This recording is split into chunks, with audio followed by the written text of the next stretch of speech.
တချို့လူတွေကနေတိုင်းအလုပ်လုပ်ပေပဲငွေကမတင်တတ်ဘူးအဲ့ဒါကြောင့် passive income ဆိုတာအရေးကြီးလာတာပါ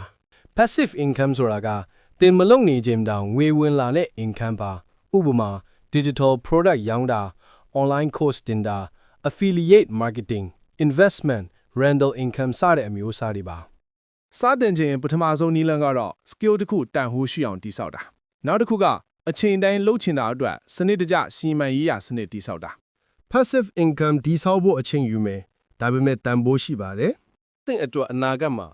အလုံးနဲ့မဟုတ်တဲ့ငွေဝင်နည်းတစ်ခုဖြစ်လာမှာပါအိမ်နေချိန်မှာငွေဝင်တာအဲ့ဒါမှအချိုးတူအောင်မြင်မှု တင်လဲ passive income တိစောက်ဖို့စတင်လိုက်ပါ follow လုပ်ထားပြီးနောက်ဗီဒီယိုမှာနီလန်းအသေးစိတ်တင်ပေးမယ်